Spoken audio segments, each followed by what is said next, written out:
안녕하세요. 이철규 목사입니다. 오늘은 생명이 또 다른 생명을 낳고 라고 하는 제목으로 사도행전 7장을 살펴보고자 합니다. 오늘 본문 말씀은 사도행전 7장 54절에서 60절의 말씀입니다.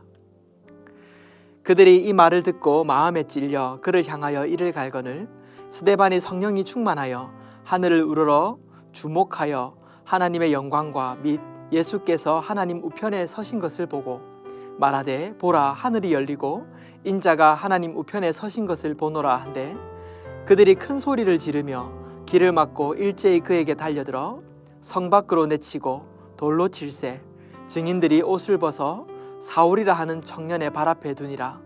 그들이 돌로 스데반을 치니 스데반이 부르짖어 이르되 주 예수여 내 영혼을 받으시옵소서 하고 무릎을 꿇고 크게 불러 이르되 주여 이 죄를 그들에게 돌리지 마옵소서 이 말을 하고 자니라. 교회의 역사를 살펴보면 예수 그리스도의 복음을 위해 고난받는 것을 기뻐하며 순교한 수많은 그리스도인들의 이야기로 가득합니다. 교회는 이러한 순교자의 믿음을 통해 힘을 얻고 더 깊이 생명의 뿌리를 내리게 된 것입니다. 오늘 읽은 본문은 초대교회의 7 집사 중 한 명이자 담대한 복음 전도자였던 스데반 집사의 죽음을 보여주고 있습니다. 그는 초대교회 7 집사 중 한 명으로 성령이 충만한 사람이었습니다. 이 스데반이란 이름의 뜻은 면류관이라는 뜻을 가지고 있습니다. 그의 이름처럼 그는 믿음의 선한 싸움을 싸우며 하나님이 주실 면류관을 향해 달려갔던 믿음의 사람이었습니다. 하나님께서는 그런 그의 믿음을 귀하게 보시고 그를 통해 생명의 복음이 확장되는 그러한 씨앗이 되게 하셨습니다. 오늘 사도행전 7장에서 나오는 스데반의 순교 사건은 이 초대교회의 역사 속에서는 복음의 증인들이 많은 곳으로 흩어져 복음을 전하게 되는 그러한 사건이었고, 또한 이 순교로 인해 복음의 바통이 또 사도 바울에게 이어지는 것을 보여줌으로써 이방인에게까지 복음이 전파되는 그 시작을 보여주는 사건입니다. 이렇듯 한 알의 밀알이 죽어 많은 열매를 맺듯 하나님께서는 한 사람의 믿음으로 말미암아 많은 곳에 열매를 맺게 하시는 것입니다. 이처럼 순교의 믿음을 통해 복음이 증거되는 것이지요. 오늘 스데반의 순교 현장을 함께 살펴보며 그곳에서 보여진 복음의 생명력이 무엇이었는지 함께 나누기를 원합니다.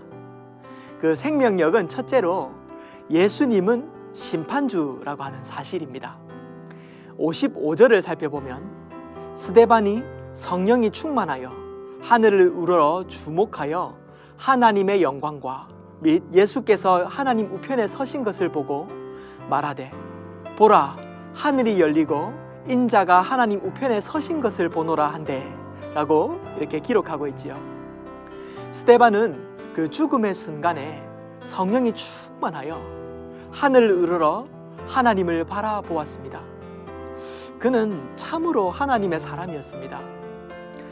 스데반은 사랑하는 예수님을 바라보며 담담히 이 죽음을 맞이하였던 것입니다. 그에게는 예수님께서 반드시 그를 맞으시리라는 그러한 믿음이 있었던 것입니다. 그리고 그 순교의 현장 속에 하나님께서도 그를 주목하여 보셨는데요. 하나님께서도 극심한 고난과 핍박을 받는 스데반을 붙들기 위해 능력과 환상을 그에게 허락하시고 보여주시는 것입니다.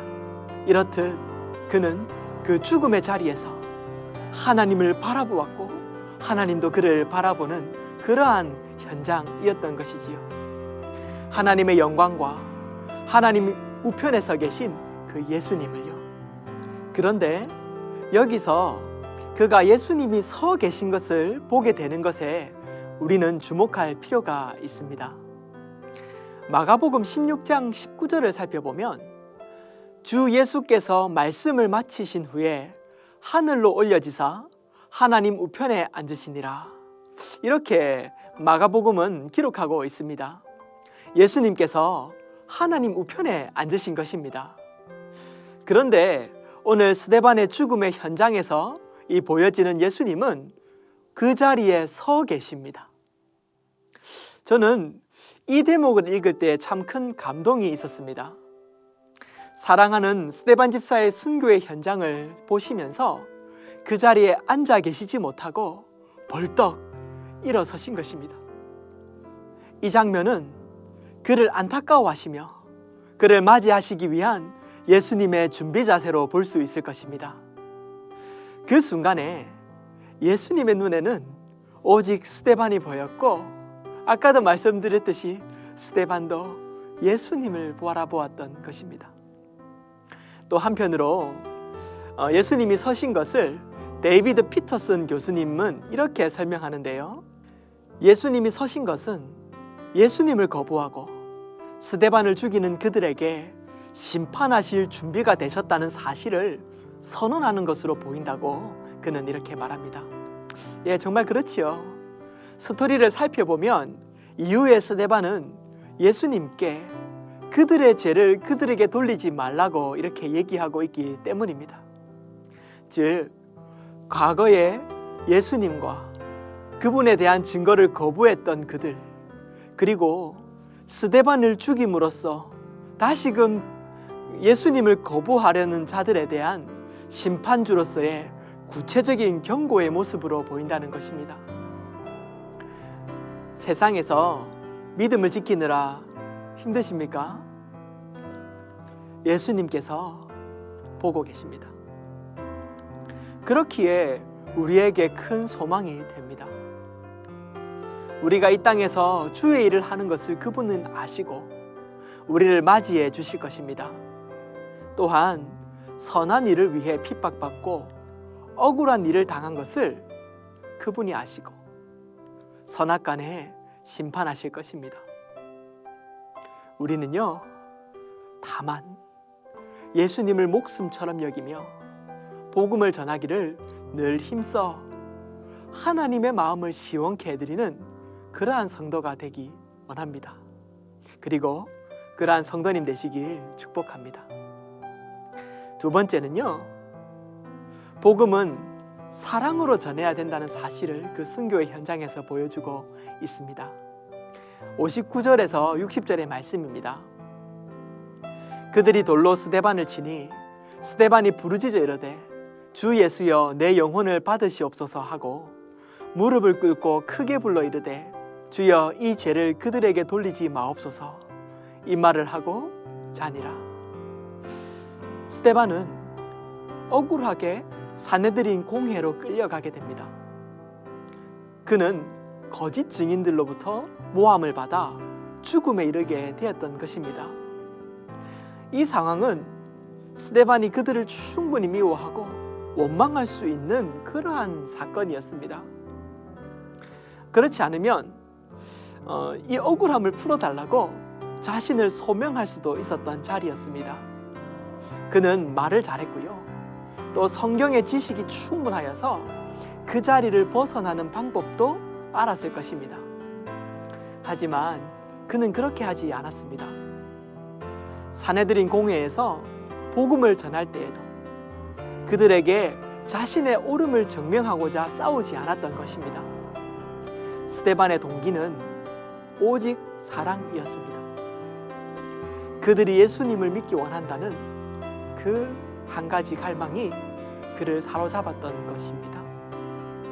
그렇기에 그는 참으로 이해되지 않는 사랑을 오늘 본문에서 실천하고 있습니다.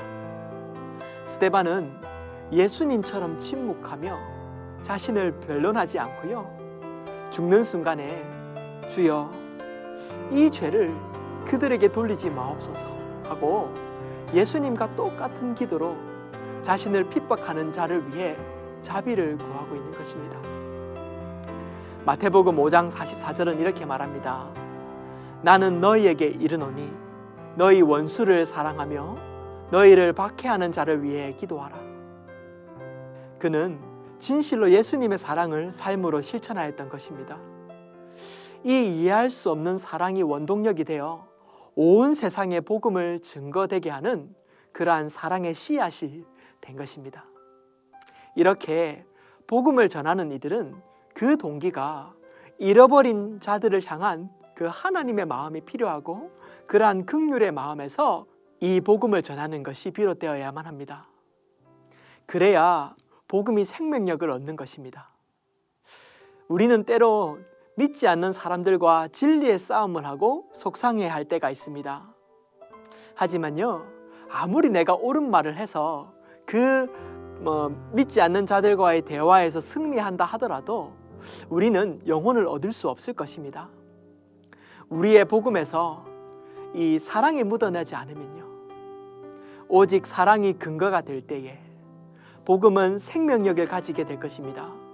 그리고 스데반은 그 순교의 현장에서 이러한 사랑을 우리에게 보여주고 있는 것입니다. 세 번째로, 복음은 생명에서 생명으로 이어지게 됩니다. 오늘 58절의 말씀을 살펴보면 성 밖에 내치고 돌로 칠세 증인들이 옷을 벗어 사울이라 하는 청년의 발 앞에 두니라, 이렇게 기록하고 있는데요. 무리가 스데반을 돌로 쳐 죽일 때에 증인들은 사울이라고 하는 이 청년의 발 앞에 그의 겉옷을 두었습니다. 사울은 기세가 등등하여 교회를 핍박하는 데 앞장선 사람이었습니다. 그러나 어떻습니까?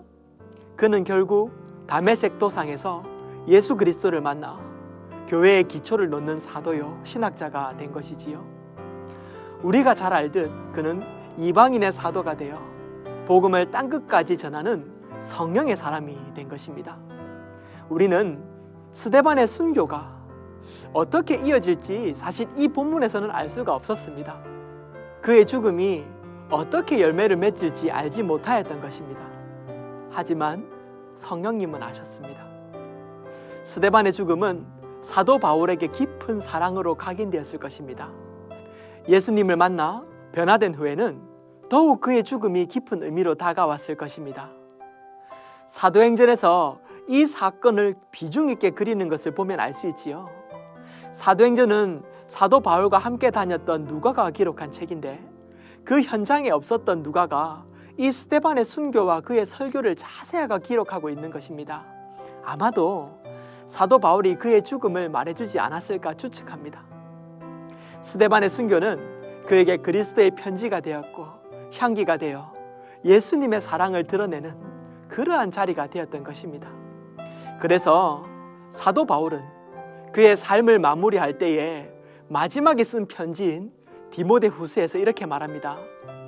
나는 선한 싸움을 싸우고 나의 달려갈 길을 마치고 믿음을 지켰으니 이제 후로는 나를 위하여 의의 면류관이 예비되었으므로 주 곧 의로우신 재판장이 그날에 내게 주실 것이며 내게만이 아니라 주의 나타나심을 사모하는 모든 자에게도니라.